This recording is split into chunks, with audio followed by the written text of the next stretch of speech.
अज़ीज़ तलबा, आज हमारा टॉपिक है साइटोप्लाज़्म। साइटोप्लाज़्म मौजूद होता है प्लाज्मा मेम्ब्रेन यानी सेल मेम्ब्रेन और न्यूक्लियर इन्वेलप के दरमियान में। साख्त के लिहाज से साइटोप्लाज़्म एक नीम गाढ़ा स्याल और नीम शफाफ माया है और कीमे तरकीब के लिहाज से इसमें ज़्यादा मकदार पानी की होती है जो कि 80% होती है। इस पानी के अंदर कुछ हलशुदा मादे पाए जाते हैं जिनमें ऑर्गेनिक मालिक्यूल्स और इनऑर्गेनिक नमकियात शामिल हैं। ऑर्गेनिक मालिक्यूल्स की मिसालें प्रोटीन्स, कार्बोहाइड्रेट्स और लिपिड्स हैं, जबकि इनऑर्गेनिक नमकियात की मिसालें sodium, potassium, copper, magnesium, iron और जिंक हैं।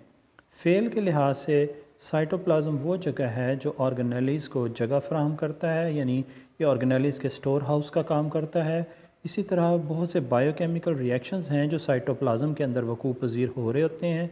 इन बायोकेमिकल रिएक्शंस में से एक मिसाल ग्लाइकोलाइसिस की है जो कि साइटोप्लाज्म के अंदर वकूफ़ पज़ीर हो रहा होता है। ग्लाइकोलाइसिस एक सेलुलर रेस्पिरेशन का अमल है जिसमें ग्लूकोज़ को तोड़कर उससे एनर्जी हासिल की जाती है।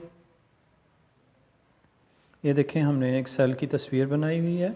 अब इस तस्वीर में आपको वाज़ेह तौर पर प्लाज्मा मेम्ब्रेन नज़र आ रही है और ये न्यूक्लियस के गिर्द पाए जाने वाली एक इन्वेलप है जिसे न्यूक्लियर इन्वेलप कहते हैं। इन दोनों के दरमियान में ये देखें, ये ब्लैक कलर के डॉट से बनाई हुई शक्ल में दिखाई गई एक जगह है जिसे साइटोप्लाज्म कहा जाता है। ये सेल के अंदर माया हिस्सा है। इसी तरह से इसी साइटोप्लाज्म के अंदर देखें, सेल के ऑर्गेनेलीज़ यानी माइटोकॉन्ड्रिया, वैक्यूल, राइबोसोम्स, न्यूक्लियस और गोल्जी बॉडीज़ भी पाए जाते हैं। ये सेल के ऑर्गेनेलीज़ हैं।